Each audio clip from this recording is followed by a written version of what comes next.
Hello, my name is Zoe Abu-Baidoo, and coming up, an Accra High Court orders the Electoral Commission to once again allow the flag bearer of the All People's Congress, Hassan Ayariga, correct anomalies on his nomination form that led to his disqualification. We'll bring you the details of this and many more stories here on Citi News Daily on Citi TV. Some supporters of the flag bearer of the All People's Congress, Hassan Ayariga, this morning burst into loud jubilation at an Accra High Court, which ordered the Electoral Commission to allow him correct anomalies on the nomination forms which led to his disqualification. The judge, Justice Barbara Chawe, in her judgment said the EC acted unfairly in disqualifying Mr. Ayariga. This practically gives Mr. Ayariga a lifeline in quest to run as a presidential candidate in the impending general elections. Still in court, another high court in Accra has set next week Thursday to give judgment on a similar suit by the People's National Convention, PNC, challenging the disqualification of its flag bearer, Dr. Edward Mahama. Meanwhile, on Monday, the Supreme Court is expected to deliver judgment on the case brought by the EC, praying that it nullifies an earlier High Court judgment which directed it to allow the Progressive People's Party flag bearer to correct anomalies that led to his disqualification. The 7-member panel of the Apex Court, presided over by Justice Sophia Edinyura, made this known at the hearing of the case today. Let's still stay with the Electoral Commission, and the chairperson of the commission, Mrs. Charlotte Osei, says the commission will do a total recount of the presidential ballots in the December election if it realizes upon collation that the votes are too close to declare a clear winner. The chairperson said this in an interview with BBC's Akwesi Sapon. According to Charlotte Osei, it may be prudent to recount the ballots than to go ahead to declare a winner under such circumstances. We move away to the campaign trail now, where the Vice President, Kwesi Emisa-Arthur, who is in the Northern region, has defended his administration's decision to withdraw trainee teachers and nurses' allowances.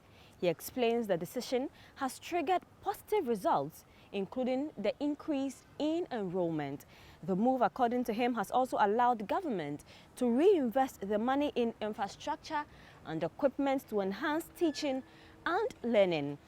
The Vice President was speaking at the inauguration ceremony for members of the Tertiary Education Institution Network of the NDC at the Nalarugu Nursing and Midwifery College at the Gambaga College of Education. Meanwhile, Chief of Staff Julius Deborah has apologized to chiefs and people of the Asogli State for what he calls the seeming neglect of the people by the ruling government, the National Democratic Congress. He, however, says the people of the Asogli State are better off with the National Democratic Congress than under any other party.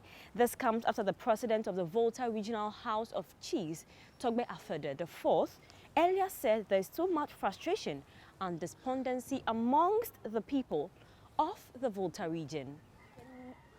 And still on the campaign trail, the MPP presidential candidate, Nana Addo Dankwa Akufo-Addo, has begun a 3-day tour of the Western region with a pledge to fulfill his promise of creating another region from the Western region.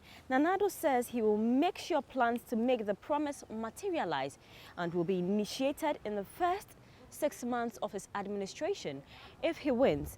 The flag bearer was speaking on Takrade-based Sky Power FM in Takrade. And in the camp of the CPP and the chairman of the Convention People's Party, Professor Edmond Dele, says the 2016 election presents a perfect opportunity for Ghanaians to bring back the CPP into office to continue with the implementation of their good policies.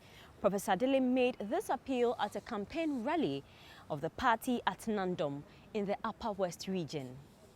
And to our final story for today, where the Minister of Fisheries, Sherry Aite, has announced a scholarship package to be awarded to children of all fishermen across the country. She made the announcement today at the 32nd edition of the National Farmers' Day celebration at Kintampo in the Bunuahafu region.